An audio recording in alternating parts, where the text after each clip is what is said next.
Good evening, folks. Welcome back. Triple Crown here, coming to you from Vancouver, British Columbia. This is a continuation of the Global War dress rehearse playtest solo video. We're moving on to the KMT. So the KMT goes after the United States. They are receiving a Lend-Lease tank from the Americans, so it's going to be placed in Szechuan. And they have 12 IPP to spend. They are purchasing 4 infantry. So let's do an overview of, some of the changes. Well, now there's cavalry in the game. So Hilltop and myself, when we discussed introduction of new units, cavalry, I'm just going to bring a cavalry down, was one of the first units we talked about, and we wanted to give the Chinese a little bit more punch, a little bit more relevance, this area of the board a little bit more attention, so that the Japanese, they're going to have their way with China if that's the direction they want to choose, but let's give the Chinese a little bit of teeth back to attack. So they have cavalry. The limit is 3. So I'm just going to grab the setup chart. And how do you know what the limit is? I don't think I have it on this chart. But normally on a setup chart, actually I'll show you a different chart, they're talking about limit. So what does limit mean? Unlimited 1, round 3, unlimited, round 9, 1, whatever that is. SRB stands for C rule book.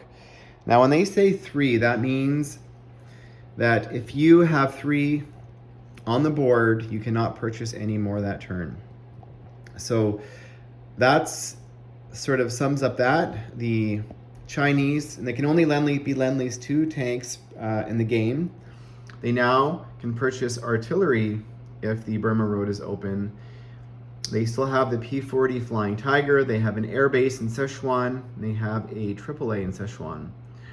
So we're trying to make this part of the board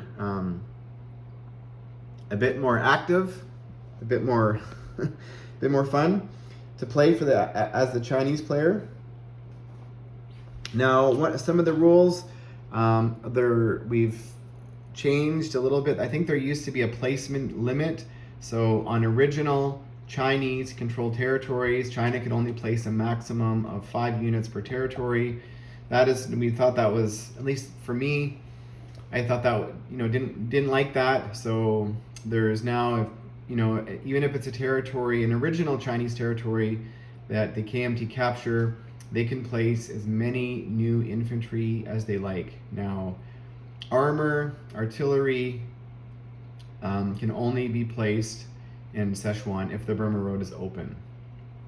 Now, we talked earlier about the CCP. Now, they cannot occupy the same territory or attack each other. But if a CCP territory is captured by the Japanese and there's a Japanese roundel on that territory, the KMT can attack it and capture it, and they will occupy it unless the Japanese recapture it, and then later on, the CCP capture that territory. So that is that explained. Now, what about movement? Now, where can the Chinese move? Can they get on aircraft carriers and go roam around? Well, we gave them a little bit more movement. So they can attack any of these territories here in Southeast Asia, Siam, French Indo, or Saigon. So they can attack them, they can occupy them as a non-combat move. They cannot go into Singapore or Malaya, but they can go into Burma when the Far East Command is at war with Japan.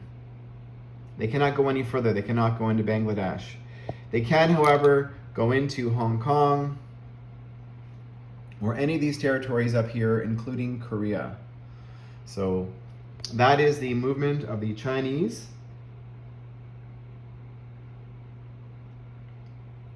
And like all of the variants, if the Burma Road is open, there's a +5 NO bonus for the Chinese. So we're going to get into their turn. There is one battle to declare. That is the battle for Shenxi. Now I'm going to put the camera down. I'm holding it, and I'm going to zoom in a little bit. So there's 3 infantry walking in from Shangqing Hoof. And that attack will also be supported by the Flying Tiger coming from Sichuan, who's got a movement of 1, 2. Now,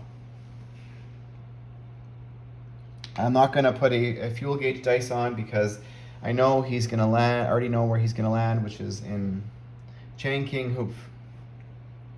So that's what's going to happen there. Now, folks, just want to talk about setup quickly.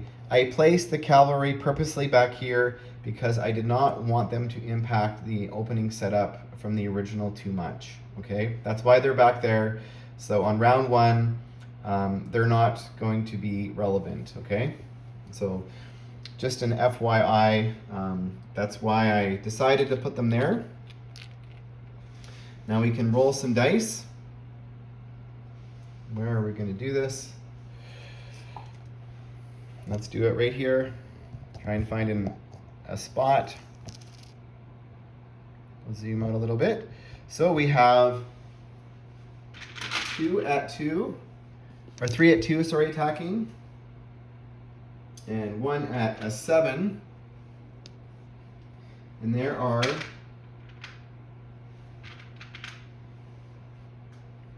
2 Japanese veterans, and they defend at a 5, I believe.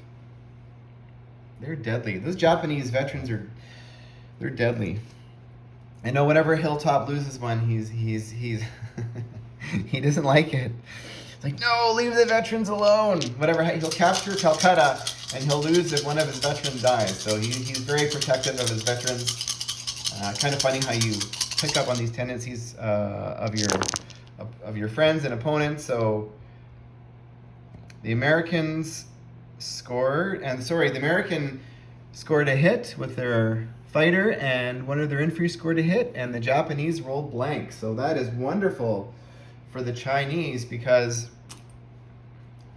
as my friend, I've got a good buddy named Steve, and he doesn't even play Global War, but something that he says, the Japanese, they have a situation.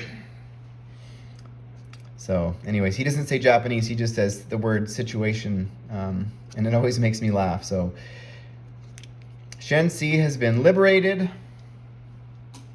Now we're going to get into non-combat movements.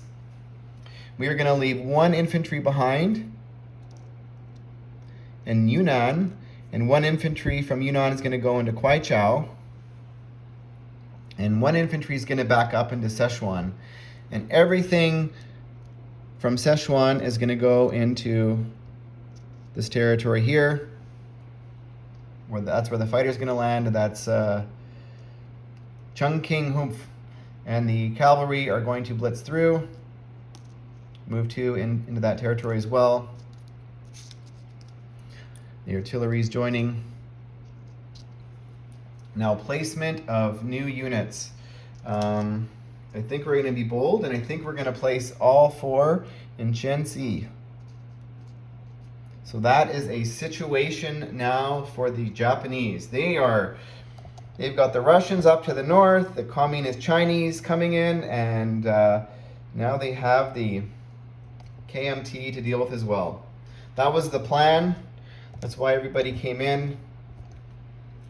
But that's probably a trade the Japanese will make if Calcutta is going to fall on turn 3. And we're going to place the armor in Sichuan. So in total, the Chinese have 9 IPP in territory, and they get a bonus 5. So they are going to have 14 IPP for round 2. Now, just actually this is not funny at all. An interesting fact about casualties or deaths in World War II. This is actually very sad. And it's not a lot of people know this, that out of all the countries that suffered during World War II, in terms of casualties, China, in total, people that have died was actually the highest. Russia was number 2, but the approximate total deaths for the Chinese during World War II was 24 million. 24 million people died in World War II. And there's not a lot of